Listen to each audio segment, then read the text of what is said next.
జూబ్లీహిల్స్ ఎన్నికల ప్రచారం చేస్తున్నారు. ఓ దిక్కు BRS party working president KTR, ఇంకొక దిక్కు సీఎం రేవంత్ రెడ్డి ఇద్దరు ప్రచారం చేస్తున్నారు. అయితే ఇద్దరు ఎవరికి వాళ్ళుగా ప్రచారం చేసుకుంటే ఈ డిస్కషనే ఉండదు, చర్చే ఉండదు. కానీ రేవంత్ రెడ్డి చేస్తున్న ప్రచారంలో ఎక్కువగా బీఆర్ఎస్ని కాపీ కొడుతున్నాడు, కాంగ్రెస్ పార్టీ బీఆర్ఎస్ని కాపీ కొడుతుంది అనే చర్చ నిన్నటి నుంచి జరుగుతుంది. ఎందుకంటే నిన్న వాళ్ళు చేసిన రోడ్ షో గతంలో బీఆర్ఎస్ పార్టీ చేసుకుంటూ వస్తున్నటువంటి రోడ్ షోల్లాగా కనిపించింది అనేది ఇప్పుడు సోషల్ మీడియాలో చర్చ జరుగుతుంది.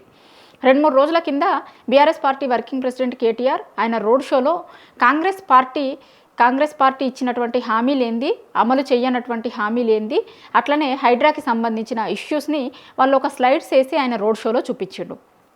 సేమ్ అట్లాంటిదే నిన్న కాంగ్రెస్ పార్టీ సేమ్ మక్కి అట్లనే ప్రచారంని ఆ ప్రచారం రథం కావచ్చు, దాని వెనకాల ఉన్నటువంటి సెట్టింగ్ అంతా కావచ్చు సేమ్ కనిపించింది. అంటే బీఆర్ఎస్ పార్టీలానే సేమ్ కాంగ్రెస్ పార్టీ చేస్తుంది, బీఆర్ఎస్ పార్టీని కాపీ కొడుతుంది ప్రచారంలో కూడా అనేది ఇప్పుడు సోషల్ మీడియాలో వినిపిస్తున్న వార్త.